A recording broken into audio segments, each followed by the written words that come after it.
ಈ ವಿಡಿಯೋದಲ್ಲಿ ಎಣ್ಣೆ, ತುಪ್ಪ ಹಾಗೆ ಸಕ್ಕರೆಯನ್ನು ಬಳಸದೆ ಬಾಯಲ್ಲಿಡ್ತಾ ಇದ್ದ ಹಾಗೆ ಕರ್ಗೋಗುವಂಥ ಒಂದು ಅದ್ಭುತವಾದ ಸಿಹಿಯನ್ನು ಮಾಡಿ ತೋರಿಸ್ತಾ ಇದ್ದೀನಿ.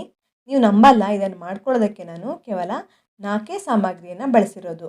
ಹಾಗೆ ಇದನ್ನು 10 ನಿಮಿಷದಲ್ಲಿ ರೆಡಿ ಮಾಡ್ಕೊಳ್ಬೋದು. ಮಕ್ಕಳಿಗೂ ದೊಡ್ಡವರಿಗೂ ಎಲ್ರಿಗೂ ಇಷ್ಟವಾಗುವಂಥ ಈ ಅದ್ಭುತವಾದ ಬೆಣ್ಣೆ ರೀತಿಯ ಒಂದು ಸಿಹಿಯನ್ನು ಹೇಗೆ ಮಾಡ್ಕೊಳ್ಳೋದು ಅಂತ ನೋಡೋಣ. ಹಲೋ ಫ್ರೆಂಡ್ಸ್, ನಮಸ್ತೆ. ಶ್ರೀ ಮ್ಯಾಜಿಕ್ ಕಿಚನ್ಗೆ ನಿಮಗೆಲ್ಲರಿಗೂ ಸುಸ್ವಾಗತ.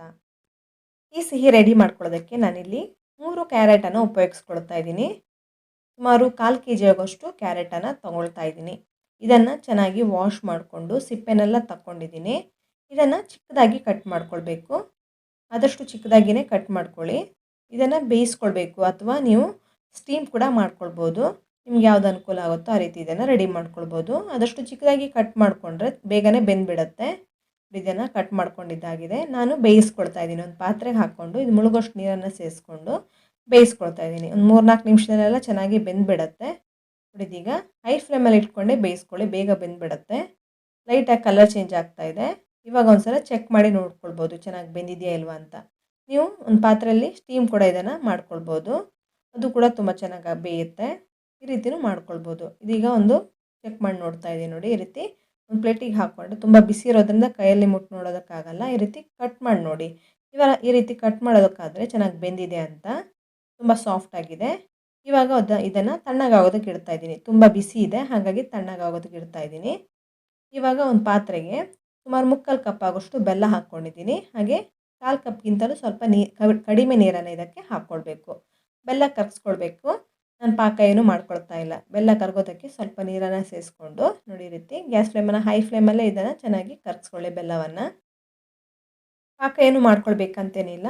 ಪುಡಿ ಬೆಲ್ಲ ಇದ್ದರೆ ಡೈರೆಕ್ಟಾಗಿಯೇ ಉಪಯೋಗಿಸ್ಕೊಳ್ಬೋದು, ಕಸಕಡ್ಡಿ ಏನು ಇಲ್ಲದಿದ್ದರೆ. ಇಲ್ಲಾಂದರೆ ಈ ರೀತಿ ಮಾಡಿಕೊಂಡ್ರೆ ಇದರಲ್ಲಿರುವಂತಹ ಕಸಕಡ್ಡಿನೆಲ್ಲ ಫಿಲ್ಟ್ರ್ ಮಾಡ್ಕೊಳ್ಬೋದು. ನೋಡಿ, ಇದೀಗ ಚೆನ್ನಾಗಿ ಕುದೀತಾ ಇದೆ. ಬೆಲ್ಲ ಕೂಡ ಚೆನ್ನಾಗಿ ಕರಗಿದೆ. ಇದನ್ನು ಸೈಡಲ್ಲಿ ಇಟ್ಟಿರ್ತೀನಿ. ಇವಾಗ ನಾನು ಒಂದು ತೆಂಗಿನಕಾಯಿನ ತೊಗೊಳ್ತಾ ಇದ್ದೀನಿ. ಒಂದು ತೆಂಗಿನಕಾಯಿ ಅರ್ಧ ಭಾಗವನ್ನು ತೊಗೊಂಡಿದ್ದೀನಿ. ಇದನ್ನು ತುರಿದಿಟ್ಕೊಳ್ತಾ ಇದ್ದೀನಿ. ಸುಮಾರು ಅರ್ಧ ಕಪ್ ಆಗೋಷ್ಟು ತೆಂಗಿನಕಾಯಿ ತುರಿಯನ್ನು ತೊಗೊಂಡಿದ್ದೀನಿ. ಫ್ರೆಶ್ ತೆಂಗಿನಕಾಯಿನ ತೊಗೊಂಡಿರೋದು. ಇದನ್ನು ಮಿಕ್ಸಿ ಜಾರ್ಗೆ ಹಾಕ್ಕೊಳ್ಬೇಕಾಗತ್ತೆ. ಹಾಗೆ ನಾನು ಬೇಯಿಸ್ಕೊಂಡಿದ್ದೀನಲ್ಲ ಕ್ಯಾರೆಟು, ಅದನ್ನು ಕೂಡ ಈ ಮಿಕ್ಸಿ ಜಾರ್ಗೆ ಹಾಕ್ಕೊಳ್ತಾ ಇದ್ದೀನಿ. ಈ ನೀರಿನ ಅಂಶ ಕೂಡ ಹಾಕ್ಕೊಳ್ತಾ ಇದ್ದೀನಿ. ನೀರನ್ನು ಸಮೇತ ಇದಕ್ಕೆ ಹಾಕ್ಕೊಂಡು ಗ್ರೈಂಡ್ ಮಾಡ್ಕೊಳ್ಬೇಕು. ಇದಕ್ಕಿನ್ನೂ ಸ್ವಲ್ಪ ನೀರನ್ನು ಹಾಕ್ಕೊಳ್ಬೇಕಾಗತ್ತೆ ಚೆನ್ನಾಗಿ ಗ್ರೈಂಡ್ ಮಾಡ್ಕೊಳ್ಳೋದಕ್ಕೆ. ನಾನು ಇನ್ನೊಂದು ಅರ್ಧ ಕಪ್ ಆಗೋಷ್ಟು ನೀರನ್ನು ಹಾಕ್ಕೊಂಡು ಇದನ್ನು ನುಣ್ಣಗೆ ಗ್ರೈಂಡ್ ಮಾಡ್ಕೊಳ್ತಾ ಇದ್ದೀನಿ. ಆದಷ್ಟು ನುಣ್ಣಗೆ ಗ್ರೈಂಡ್ ಮಾಡ್ಕೊಳ್ಳಿ. ಹಸಿ ತೆಂಗಿನಕಾಯಿ ಹಾಗೆ ಕ್ಯಾರೆಟನ್ನು ಬೇಗ ಗ್ರೈಂಡ್ ಆಗಿಬಿಡುತ್ತೆ ಚೆನ್ನಾಗಿ ಬೇಯಿಸ್ಕೊಂಡಿರೋದ್ರಿಂದ. ಇವಾಗ ಇದನ್ನು ನೋಡಿ, ರೀತಿ ಸ್ಟ್ರೈನ್ ಮಾಡ್ಕೊಳ್ತಾ ಇದ್ದೀನಿ. ಇದರಲ್ಲಿರುವಂತಹ ತೆಂಗಿನಕಾಯಿ ಹಾಲು ಹಾಗೆ ಕ್ಯಾರೆಟ್ ಪ್ಯೂರಿಯನ್ನು ತಗೊಳ್ಬೇಕಾಗತ್ತೆ. ಚೆನ್ನಾಗಿ ಗ್ರೈಂಡ್ ಮಾಡ್ಕೊಂಡಿರೋದ್ರಿಂದ ಚೆನ್ನಾಗಿ ಪ್ಯೂರಿಯನ್ನು ತಗೊಳ್ಬೋದು. ಸ್ವಲ್ಪ ನೀರನ್ನು ಕೂಡ ಹಾಕ್ಕೊಳ್ಳಿ. ಮಿಕ್ಸಿ ಜಾರನ್ನು ತೊಳೆದಂಥ ನೀರನ್ನು ಕೂಡ ಇದಕ್ಕೆ ಸೇರಿಸ್ಕೊಳ್ಬೋದು.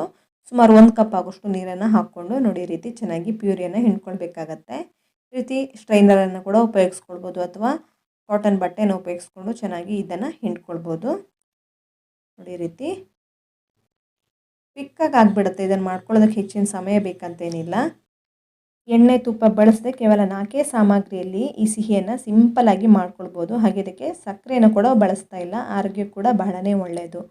ಹಲವಾರು ರೀತಿಯ ಆರೋಗ್ಯಕರವಾದಂತಹ ಸಿಂಪಲ್ ರೆಸಿಪಿಯನ್ನು ನನ್ನ ಚಾನಲಲ್ಲಿ ಶೇರ್ ಮಾಡಿದ್ದೀನಿ.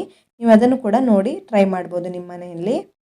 ಇದೀಗ ನಾನು ರೆಡಿ ಮಾಡ್ಕೊಂಡಿದ್ದಾಗಿದೆ ಪ್ಯೂರಿ ಹಾಗೆ ಕ್ಯಾರೆಟ್ ಪ್ಯೂರಿ ಹಾಗೆ ತೆಂಗಿನಕಾಯಿ ಹಾಲಿನ ಮಿಶ್ರಣವನ್ನು. ಇದನ್ನೀಗ ಸೈಡಲ್ಲಿ ಇಟ್ಟಿರ್ತೀನಿ. ಈಗ ಒಂದು ಪಾತ್ರೆಯಲ್ಲಿ ಅಥವಾ ಒಂದು ಬೌಲಲ್ಲಿ ಒಂದು ಅರ್ಧ ಕಪ್ ಆಗೋಷ್ಟು ನೀರನ್ನು ತಗೊಂಡು ಇದಕ್ಕೆ ಒಂದು 2-3 ಟೇಬಲ್ ಸ್ಪೂನ್ ಆಗೋಷ್ಟು ಕಾರ್ನ್ಫ್ಲೋರನ್ನು ಹಾಕ್ಕೊಳ್ತಾ ಇದ್ದೀನಿ. ಈ ರೀತಿ ಕಾರ್ನ್ಫ್ಲೋರನ್ನು ಹಾಕ್ಕೊಂಡು ಚೆನ್ನಾಗಿ ಮಿಕ್ಸ್ ಮಾಡ್ಕೊಳ್ಳಿ. ತಣ್ಣಗಿನ ನೀರನ್ನೇ ತೊಗೊಳ್ಳಿ, ಬಿಸಿ ನೀರನ್ನು ಉಪಯೋಗಿಸ್ಕೊಳ್ಳೋದಕ್ಕೆ ಹೋಗಬೇಡಿ. ಈ ರೀತಿ ಚೆನ್ನಾಗಿ ಮಿಕ್ಸ್ ಮಾಡ್ಕೊಳ್ಳಿ, ಏನು ಗಂಟಿಲ್ಲಿದ್ದ ಹಾಗೆ. ಈಗ ಒಂದು ಕೇಕ್ ಪಾತ್ರೆಯನ್ನು ತೊಗೊಂಡಿದ್ದೀನಿ. ಈ ರೀತಿ ಪಾತ್ರೆ ಇದ್ದರೆ ಉಪಯೋಗಿಸ್ಕೊಳ್ಳಿ, ಇಲ್ಲಾಂದರೆ ಬಟ್ಲನ್ನು ಕೂಡ ಉಪಯೋಗಿಸ್ಕೊಳ್ಬೋದು. ಇದಕ್ಕೆ ಸ್ವಲ್ಪ ತುಪ್ಪವನ್ನು ಸವರಿಟ್ಕೊಳ್ತಾ ಇದ್ದೀನಿ. ನಾನು ಇಲ್ಲಿ ತುಪ್ಪ ಏನಕ್ಕೆ ಹಾಕ್ಕೊಂಡಿದ್ದೀನಿ ಅಂದರೆ ಸ್ವೀಟನ್ನು ಇದಕ್ಕೆ ಹಾಕ್ಕೊಂಡ್ರೆ ತೆಗಿಯೋದಕ್ಕೆ ಈಸಿ ಆಗುತ್ತೆ. ಇಲ್ಲಾಂದರೆ ಈ ರೆಸಿಪಿ ಮಾಡ್ಕೊಳ್ಳೋದಕ್ಕೆ ತುಪ್ಪ ಬೇಕಂತಲೂ ಏನಿಲ್ಲ. ಇದಕ್ಕೆ ಸ್ವಲ್ಪ ಡ್ರೈ ಫ್ರೂಟ್ಸನ್ನೆಲ್ಲ ಹಾಕ್ಕೊಳ್ತಾ ಇದ್ದೀನಿ. ನಿಮ್ಮ ಹತ್ರ ಏನೆಲ್ಲ ಡ್ರೈ ಫ್ರೂಟ್ಸ್ ಇದೆ ಅದೆಲ್ಲ ಹಾಕ್ಕೊಳ್ಬೋದು. ಹಾಗೆಯೇ ಇದನ್ನು ರೆಡಿ ಮಾಡ್ಕೊಳ್ಬೋದು. ಡ್ರೈ ಫ್ರೂಟ್ಸ್ ಇಲ್ಲ ಅಂದ್ರೂ ನಡೆಯುತ್ತೆ. ಈಗ ಒಂದು ದಪ್ಪ ತಳದ ಪಾತ್ರೆಗೆ ರೆಡಿ ಮಾಡ್ಕೊಂಡಂತಹ ಈ ಪ್ಯೂರಿಯನ್ನು ಹಾಕ್ಕೊಳ್ತಾ ಇದ್ದೀನಿ. ಈ ಪ್ಯೂರಿಯನ್ನು ಹಾಕಿಬಿಟ್ಟು ಇದಕ್ಕೆ ನಾನು ಬೆಲ್ಲದ ನೀರನ್ನು ಕೂಡ ಫಿಲ್ಟರ್ ಮಾಡಿ ಹಾಕ್ಕೊಳ್ತಾ ಇದ್ದೀನಿ. ಗ್ಯಾಸ್ ಫ್ಲೇಮನ್ನು ಇನ್ನೂ ಆನ್ ಮಾಡಿಲ್ಲ ನಾನು. ಇವೆರಡನ್ನು ಹಾಕ್ಕೊಂಡು ನಂತರ ನಾನು ಗ್ಯಾಸ್ ಫ್ಲೇಮನ್ನು ಆನ್ ಮಾಡಿಬಿಟ್ಟು ಇದನ್ನು ಚೆನ್ನಾಗಿ ಬಿಸಿ ಮಾಡ್ಕೊಳ್ತಾ ಇದ್ದೀನಿ. ಗ್ಯಾಸ್ ಫ್ಲೇಮನ್ನು ಮೀಡಿಯಮ್ ಫ್ಲೇಮಲ್ಲೇ ಇಟ್ಕೊಂಡು ಇದನ್ನು ಬಿಸಿ ಮಾಡ್ಕೊಳ್ಳಿ. ಇದಕ್ಕೆ ನಾನು ರೆಡಿ ಮಾಡ್ಕೊಂಡಂತಹ ಕಾರ್ನ್‌ಫ್ಲೋರ್ ಮಿಶ್ರಣವನ್ನು ಕೂಡ ಹಾಕ್ಕೊಳ್ತಾ ಇದ್ದೀನಿ. ಇದು ಸ್ವಲ್ಪ ಬಿಸಿ ಆಗಬೇಕು. ನಂತರ ಇದಕ್ಕೆ ಸೇರಿಸ್ಕೊಳ್ಳಿ. ಲೈಟಾಗಿ ಬಿಸಿ ಆಗ್ತಾ ಇದೆ ಅನ್ನುವಾಗ ರೆಡಿ ಮಾಡ್ಕೊಂಡಂತಹ ಕಾರ್ನ್‌ಫ್ಲೋರ್ ಮಿಶ್ರಣವನ್ನು ಇದ್ರ ಜೊತೆಗೆ ಹಾಕ್ಕೊಂಡು ಮಿಕ್ಸ್ ಮಾಡ್ಕೊಳ್ತಾ ಇದ್ದೀನಿ. ಯಾಕೆಂದರೆ ಕಾರ್ನ್‌ಫ್ಲೋರ್ ಮಿಶ್ರಣ ಹಾಕ್ಕೊಂಡ್ರೆ ಇದು ಬೇಗ ಗಟ್ಟಿಯಾಗಿ ಬಿಡುತ್ತೆ. ಹಾಗಾಗಿ ಸ್ವಲ್ಪ ಬಿಸಿ ಆದ ನಂತರ ಇದನ್ನು ಸೇರಿಸ್ಕೊಳ್ಳಿ. ನೋಡಿ ಈ ರೀತಿ ಕಾರ್ನ್‌ಫ್ಲೋರ್ ಮಿಶ್ರಣ ಹಾಕುವಾಗ ಒಂದ್ಸಲ ಮಿಕ್ಸ್ ಮಾಡಿಕೊಂಡೇ ಹಾಕ್ಕೊಳ್ಳಿ. ಯಾಕೆಂದರೆ ಹಿಟ್ಟೊಂದು ಸ್ವಲ್ಪ ಅಡಿಗಡೆ ನಿಂತಿರುತ್ತೆ. ನೋಡಿ ಕಾರ್ನ್‌ಫ್ಲೋರ್ ಮಿಶ್ರಣ ಹಾಕಿದ ನಂತರ ಚೆನ್ನಾಗಿ ಮಿಕ್ಸ್ ಮಾಡ್ತಾ ಇರಬೇಕು ಕೈ ಬಿಡದೆ. ನೋಡಿ ಈ ರೀತಿ ಸೌಟಿನ ಸಹಾಯದಿಂದ ಮಿಕ್ಸ್ ಮಾಡ್ತಾ ಇರಬೇಕು. ಇಲ್ಲಾಂದರೆ ತಳ ಅಂಟ್ಕೊಂಡು ಬಿಡುತ್ತೆ. ಮಿಶ್ರಣ ಹೋಗಿಬಿಟ್ಟು ತಳದಲ್ಲಿ ಅಂಟ್ಕೊಂಡು ಬಿಡುತ್ತೆ. ನೋಡಿ ಈ ರೀತಿ ಮಿಕ್ಸ್ ಮಾಡ್ತಾ ಇರಿ. 3-4 ನಿಮಿಷದಲ್ಲೆಲ್ಲ ಇದು ತುಂಬಾ ಗಟ್ಟಿಯಾಗಿ ಬಿಡುತ್ತೆ. ಕೂಡಲೇ ಗಟ್ಟಿಯಾಗುತ್ತೆ ಕಾರ್ನ್‌ಫ್ಲೋರನ್ನು ಹಾಕಿರೋದ್ರಿಂದ. ನೋಡಿ ಇದೀಗ ಗಟ್ಟಿಯಾಗ್ತಾ ಬಂದಿದೆ, ಕಾಣಿಸ್ತಿರ್ಬೋದು. ಮೊದಲಿಗೆ ತುಂಬ ನೀರಿತ್ತು ಮಿಶ್ರಣ, ಇದೀಗ ಗಟ್ಟಿಯಾಗ್ತಾ ಇದೆ. ಗುಳ್ಳೆ ಗುಳ್ಳೆ ಬರೋದಕ್ಕೆ ಸ್ಟಾರ್ಟ್ ಆಗಿದೆ. ನೋಡಿ ಬಬಲ್ಸ್ ಬರೋದಕ್ಕೆ ಸ್ಟಾರ್ಟ್ ಆಗಿದೆ. ಇದೀಗ ಚೆನ್ನಾಗಿ ಕುದೀತಾ ಇದೆ. ನಾನಿಲ್ಲಿ ತೆಂಗಿನಕಾಯಿ ಹಾಲಿನ ಮಿಶ್ರಣವನ್ನು ಹಾಕಿರೋದ್ರಿಂದ ಇದಕ್ಕೆ ತುಪ್ಪ ಕೂಡ ಹಾಕ್ಕೊಳ್ತಾ ಇಲ್ಲ. ಯಾಕೆಂದರೆ ತೆಂಗಿನಕಾಯಿ ಹಾಲಿ ಇರುವಂತಹ ಜಿಡ್ಡಿನಂಶವೇ ಸಾಕಾಗತ್ತೆ. ನೋಡಿ ಇದೀಗ ಪಾತ್ರೆ ತಳ ಕಾಣಿಸ್ತಾ ಇದೆ. ಮಿಶ್ರಣದ್ದು ಪಾತ್ರೆ ತಳವನ್ನು ಬಿಡೋದಕ್ಕೆ ಸ್ಟಾರ್ಟ್ ಆಗಿದೆ. ಹಾಗೆ ಕಂಪ್ಲೀಟಾಗಿ ಗಟ್ಟಿ ಆಗ್ತಾ ಇದೆ. ಈ ರೀತಿ ರಿಬ್ಬನ್ ಕನ್ಸಿಸ್ಟೆನ್ಸಿ ಬರಬೇಕು. ಅಲ್ಲಿ ತನಕ ಈ ಮಿಶ್ರಣ ಚೆನ್ನಾಗಿ ಮಿಕ್ಸ್ ಮಾಡ್ತಾ ಇರಿ ಸೌಟಿನ ಸಹಾಯದಿಂದ. ನೋಡಿ ಕಂಪ್ಲೀಟಾಗಿ ಗಟ್ಟಿಯಾಗಿದೆ. ಮೊದಲಿಗೆ ತುಂಬ ನೀರಿತ್ತು. ಕಾರ್ನ್‌ಫ್ಲೋರನ್ನು ಹಾಕಿರೋದ್ರಿಂದ ಕೂಡಲೇ ಗಟ್ಟಿಯಾಗಿ ಬಿಡುತ್ತೆ. ಹೆಚ್ಚು ಸಮಯ ಕೂಡ ತಗೊಳ್ಳಲ್ಲ. 10 ನಿಮಿಷದಿಂದ ಇದನ್ನು ಸಿಹಿಯನ್ನು ರೆಡಿ ಮಾಡ್ಕೊಳ್ಬೋದು. ಈ ರೀತಿ ರಿಬ್ಬನ್ ಕನ್ಸಿಸ್ಟೆನ್ಸಿ ಬಂದ ನಂತರ ಮೊದಲಿಗೆ ರೆಡಿ ಮಾಡ್ಕೊಂಡಿದ್ನಲ್ಲ ಆ ಪಾತ್ರೆಗೆ ಇದನ್ನು ಹಾಕ್ಕೊಳ್ತಾ ಇದ್ದೀನಿ. ಹಾಗಾಗಿ ನಾನು ಮೊದಲಿಗೆ ರೆಡಿ ಮಾಡ್ಕೊಂಡು ಇಟ್ಕೊಂಡಿದ್ದೆ. ಇದು ಬಿಸಿ ಬಿಸಿ ಇರುವಾಗಲೇ ಇದನ್ನು ಹಾಕ್ಕೊಳ್ಬೋದು. ನೋಡಿ ಎಲ್ಲವನ್ನು ಈ ಮಿಶ್ರಣವನ್ನು ಕಂಪ್ಲೀಟಾಗಿ ಹಾಕ್ಕೊಳ್ತಾ ಇದ್ದೀನಿ. ಪಾತ್ರೆ ಕೂಡ ಅಂಟ್ಕೊಳ್ತಾ ಇಲ್ಲ. ನಾನಿಲ್ಲಿ ತುಪ್ಪವನ್ನು ಬಳಸದೆ ಮಾಡಿದರೂ ಕೂಡ ನೋಡಿ ಯಾವ ರೀತಿ ಬಂದಿದೆ ಅಂತ.